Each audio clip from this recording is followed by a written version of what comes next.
जय माँ सिद्धिदात्री। नवरात्रि का 9वां दिन माँ सिद्धिदात्री की कथा। या देवी सर्वभूतेषु माँ सिद्धिदात्री रूपेण संस्थिता। नमस्तस्यै नमस्तस्यै नमस्तस्यै नमो नमः। अर्थ: हे माँ सर्वत्र विराजमान और माँ सिद्धिदात्री के रूप में प्रसिद्ध अम्बे, आपको मेरा बारंबार प्रणाम है। हे माँ, मुझे अपनी कृपा का पात्र बनाओ। माँ दुर्गा जी की 9वीं शक्ति का नाम सिद्धिदात्री है। ये सभी प्रकार की सिद्धियों को देने वाली हैं। नवरात्रि पूजन के 9वें दिन इनकी उपासना की जाती है। इस दिन शास्त्रीय विधि अनुसार पूर्ण निष्ठा के साथ साधना करने वाले साधक को सभी सिद्धियों की प्राप्ति हो जाती है। सृष्टि में कुछ भी उसके लिए अगम्य नहीं रह जाता। ब्रह्मांड पर पूर्ण विजय प्राप्त करने में समर्थ हो जाता है। उसमें मार्कंडेय पुराण के अनुसार अणिमा, महिमा, गरिमा, लघिमा, प्राप्ति, प्रकाम्य, ईशित्व और वशिष्ठ, ये 8 सिद्धियां होती हैं। माँ सिद्धिदात्री भक्तों और साधकों को ये सभी सिद्धियां प्रदान करने में समर्थ हैं। देवी पुराण के अनुसार भगवान शिव ने इनकी कृपा से ही इन सिद्धियों को प्राप्त किया था।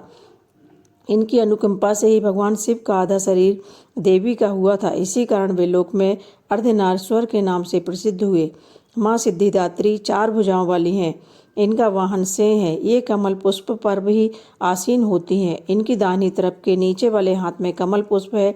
प्रत्येक मनुष्य का यह कर्तव्य है कि वह माँ सिद्धिदात्री की कृपा प्राप्त करने का निरंतर प्रयत्न करे, उनकी आराधना की ओर अग्रसर हो। इनकी कृपा से अनंत दुख रूप संसार से निर्लिप्त रहकर सारे सुखों का भोग करते हुए वह मोक्ष को प्राप्त कर सकता है। 9 दुर्गाओं में माँ सिद्धिदात्री अंतिम है। अन्य 8 दुर्गाओं की पूजा उपासना शास्त्रीय विधि विधान के अनुसार करते हुए भी भक्त दुर्गा पूजा के 9वें दिन इनकी उपासना में प्रवृत्त होते हैं। इन सिद्धिदात्री माँ की उपासना पूर्ण कर लेने के बाद भक्तों और साधकों की लौकिक परलौकिक सभी प्रकार की कामनाओं की पूर्ति हो जाती है। सिद्धिदात्री माँ के कृपा पात्र भक्त के भीतर कोई कामना शेष बचती ही नहीं है जिसे वह पूर्ण करना चाहे। वह सभी सांसारिक इच्छाओं आवश्यकताओं से ऊपर उठकर मानसिक रूप से माँ भगवती के दिव्य लोकों का विचरण करते हुए उनके कृपा रस पीयूष रस का पान करते हुए विषय भोग शून्य हो जाता है। माँ भक्ति का परम सानिध्य ही उसका सर्वस्व हो जाता है। इस परम पद को पाने के बाद उसे अन्य किसी भी वस्तु की आवश्यकता नहीं रह जाती। माँ के चरणों का यह सानिध्य प्राप्त करने के लिए हमें निरंतर नियमनिष्ठ रहकर उनकी उपासना करनी चाहिए। माँ भगवती का स्मरण ध्यान पूजन हमें इस संसार की असरता का बोध कराते हुए वास्तविक परम शांतिदायक अमृत पद की प्राप्ति की ओर ले जाने वाला है।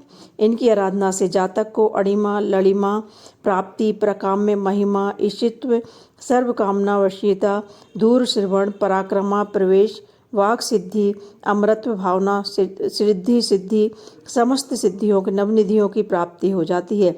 आज के युग में इतना कठिन तप तो कोई नहीं कर सकता, लेकिन अपनी शक्ति अनुसार जप तप पूजा अर्चन कर कुछ तो माँ की कृपा का पात्र बनना ही है। प्रत्येक सर्वसाधारण के लिए आराधना सरल है।